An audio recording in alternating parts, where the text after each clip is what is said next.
du Maroc. Merci de répondre à nos questions. Vous avez écouté le président de la République très attentivement. Il a parlé de développement, il a parlé de priorité, de territoire. Est-ce que tout cela sonne dans votre oreille? Ça vous interpelle? Oui, et j'espère que ça a interpellé les autres citoyens de la planète. Monsieur le Président a été très explicite, avait un discours très mobilisateur, dans le sens où il a clairement expliqué que les 2 degrés C, c'est pas une histoire de calcul, c'est au fait une histoire de changement de comportement, de changement de modèle de développement sociétal, et donc c'est dans l'intérêt de tous et de toutes d'intervenir et d'agir pour changer et pour contribuer justement à la réduction des gaz à effet de serre. Donc il s'agit aussi bien des actions des territoires, des entreprises, des États, et son appel était sans équivoque, très très clair. Alors si je rentre un petit peu dans le concret, qu'est-ce qu'on attend au Maroc de la part des États, et notamment quand on va aller en discussion pour la fameuse COP 21 à Paris, qu'est-ce que le Maroc pourrait attendre de plus, de moins? Qu'est-ce que vous attendez?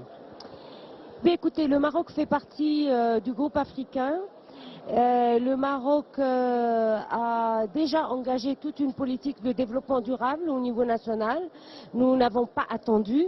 Nous avons constitutionnalisé le développement durable, légiféré, institutionnalisé, mis en place des politiques publiques qui intègrent la durabilité au niveau de nos programmes et nos plans d'action. Nous avons apporté nos contributions le 2 juin et présenté nos contributions aux Nations Unies le 5 juin, lesquelles contributions intégraient déjà la participation de l'État marocain sur le plan financier. Donc nous apportons 32% de réduction des gaz à effet de serre.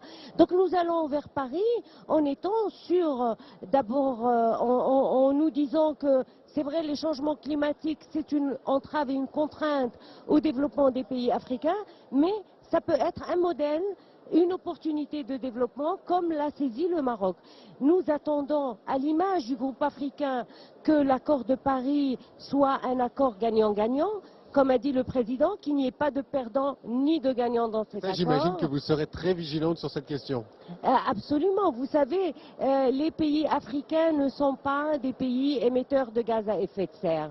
Quand on parle de la responsabilité historique, il faut que le monde comprenne ce que ça veut dire. Ça veut dire que les gaz à effet de serre, quand ils sont dégagés, ils restent 100 ans dans l'atmosphère. Et donc, c'est pas par hasard qu'on parle de responsabilité historique. Scientifiquement, c'est ça ce que ça veut dire. Et donc, nous partons vers Paris en étant confiants.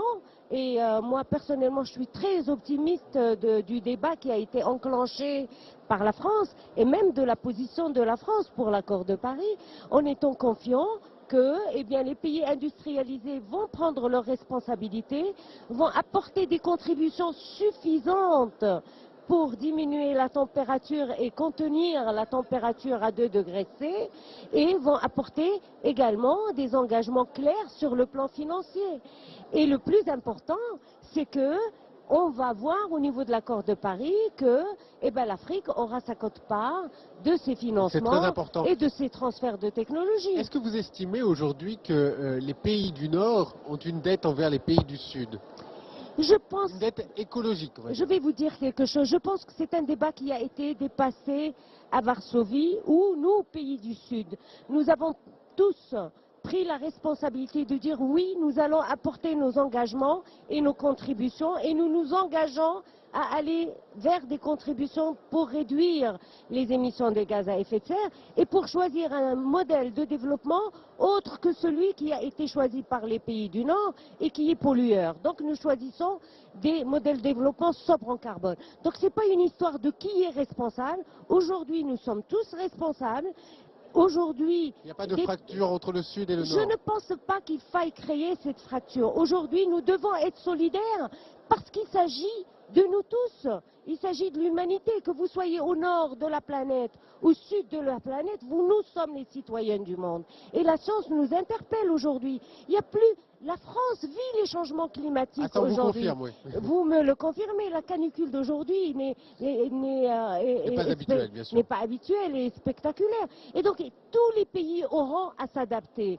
C'est une question de l'humanité. Quand on dit sauver la planète Terre, oui, je veux bien, mais sauver d'abord l'humanité, parce que si l'homme ne fait rien pour l'homme, la Terre, après nous... Là, c'est Nicolas Hulot qui nous en parlait tout à l'heure. Il n'y a pas de solution B parce qu'il n'y a pas Voilà. de planète B, bien évidemment. Et donc, je pense que les pays industrialisés, sans parler d'avoir une dette ou pas de dette, doivent être solidaires avec les pays en développement, qui ne sont pas pollueurs de gaz à effet de serre, pour qu'ils leur permettent de mettre en place les technologies sobres en carbone pour se développer et pour ne pas encore augmenter les gaz à effet de serre. Alors évidemment, il y a une question économique, il y a une question d'argent. Je vous propose d'écouter cette représentante du Québec qui a une interpellation, évidemment au niveau de l'emploi, qui est évidemment très important. Écoutez. Et ça facilitera le travail.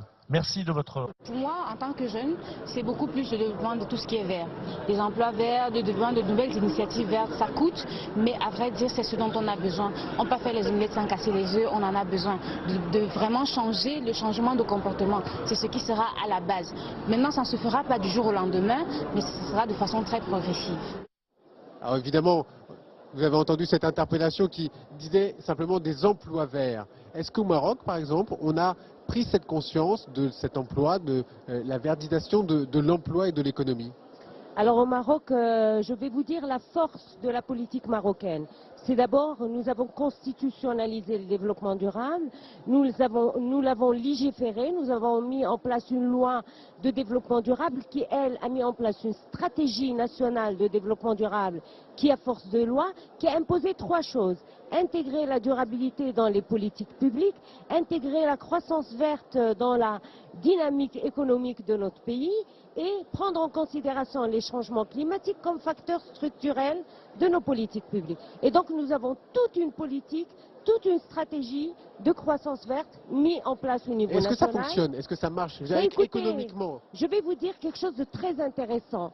Ça me permet, moi, au sein du ministère de l'Environnement, d'avoir des fonds pour financer d'autres activités et pour intégrer le social et formaliser l'informel au niveau de l'économie. C'est un outil pour pouvoir faire d'autres choses. Exceptionnel qui vous permet, moyennant des contributions ou des éco-contributions, qui permet aux industriels de créer de la valeur ajoutée, ils sont intéressés parce qu'ils génèrent des profits, mais en même temps, grâce aux éco-contributions, nous prenons en considération les aspects sociaux et environnementaux, et c'est du gagnant-gagnant. Nous avons lancé 10 filières au niveau national. C'est une très belle expérience. Merci beaucoup, Madame la Ministre, d'être intervenue sur l'antenne de Public Sénat.